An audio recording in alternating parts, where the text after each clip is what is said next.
नमस्कार। श्री राधे कृष्ण ज्योतिष केंद्र में आप सभी का स्वागत है। मैं करुणा शर्मा।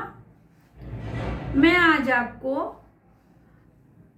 वास्तु दोष अगर घर में है और उसके कारण शादी में बच्चों के अड़चने आ रही हैं, तो कौन से उपाय करने से शीघ्र विवाह हो सकता है, इसके बारे में बताऊंगी। इससे पहले आप सभी से निवेदन है कि अगर किसी ने मेरा YouTube चैनल सब्सक्राइब नहीं किया है तो कृपया करके सब्सक्राइब कीजिए, लाइक कीजिए और बेल आइकन बटन जरूर दबाइए।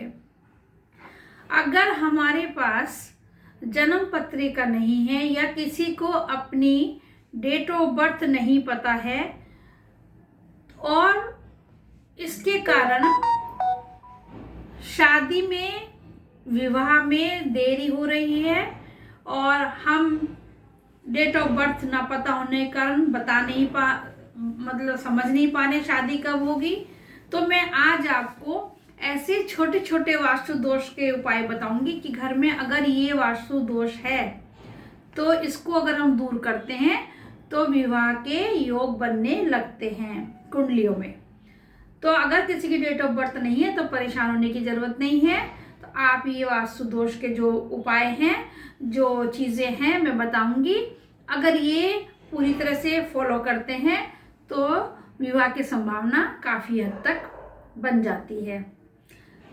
जिन बच्चों के विवाह नहीं हो रहे हैं और बहुत अधिक परेशान हैं, तो वो अपने घर के अपने आसपास जरूर नज़र डालें कि क्या वहाँ पर ये दोष हैं घर में।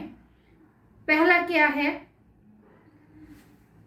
पहले तो दोष क्या वो उपाय आप करिए जो मैं आपको बता रही हूँ कि ये उपाय अगर करते हैं तो जो वास्तु दोष होगा घर में तो उसके कारण विवाह के योग बनने लगेंगे। पहला क्या करना है कि अगर हमारे विवाहित बच्चों का जो अविवाहित हैं और विवाह करने जा रहे हैं तो उनके कमरे का कलर चेक कीजिए कि क्या उनके कमरे का कलर नीला, काला, ग्रे इस तरह का तो नहीं है। अगर है तो आप वहाँ से कमरे का कलर चेंज कराइए। गुलाबी पीला हो या सफ़ेद होना चाहिए। क्रीम कलर भी हम रख सकते हैं और उसी कमरे में उस बच्चे को रहना भी चाहिए जिसका विवाह नहीं हो रहा है। पहली तो पॉइंट ये है। दूसरा, कमरे में ज़्यादा दरवाजे नहीं होने चाहिए। जिस कमरे में बच्चा रहता है, उठता बैठता है, लड़का या लड़की जो भी है जिनकी शादी नहीं हो रही है, उनके कमरे में दरवाजे 2-3 नहीं होने चाहिए। सिर्फ एक दरवाजा या ज़्यादा 2 दरवाजे, इससे ज़्यादा नहीं होने चाहिए। दूसरा, लड़के या लड़की जो भी हैं जिनका विवाह नहीं हो रहा है उनको नीले, काले, ग्रे कपड़ों का इस्तेमाल नहीं करना चाहिए। उत्तर दिशा में पानी रखना चाहिए उन बच्चों को अपने पीने का।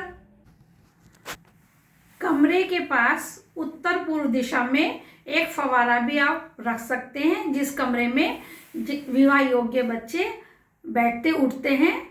और फवारे आजकल छोटे छोटे फाउंटेन आ रहे हैं बाजार में भी, वो भी रख सकते हैं। ये सब वास्तु दोष को जो है घर में और जिनके लिए विवाह नहीं हो रहा है उनके लिए जानकारी है।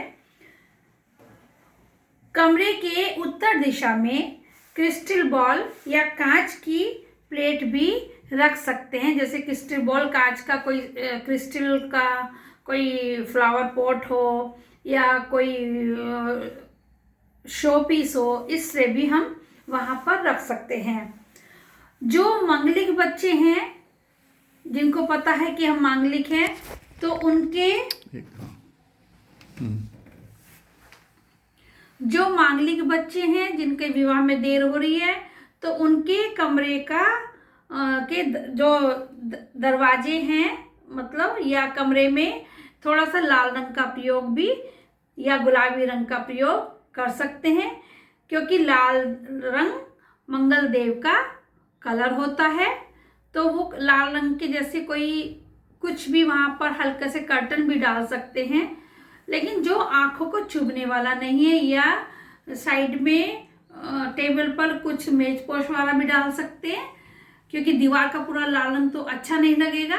थोड़ा सा उस पर मतलब रेड कलर से कुछ पेंट या पेंटिंग बनवा सकते हैं। जो विवाह योग्य बच्चे हैं और विवाह नहीं हो रहा है, उनका रूम दक्षिण पश्चिम दिशा में नहीं होना चाहिए और उनको दक्षिण पश्चिम दिशा ज़्यादा इस्तेमाल भी नहीं करनी चाहिए। अपने कमरे में, जिस कमरे में वो रहते हैं, सोते हैं, पढ़ते हैं, कभी भी कोई खाली बर्तन नहीं रखना चाहिए। सोते समय अपने पैर उत्तर दिशा में रखने चाहिए।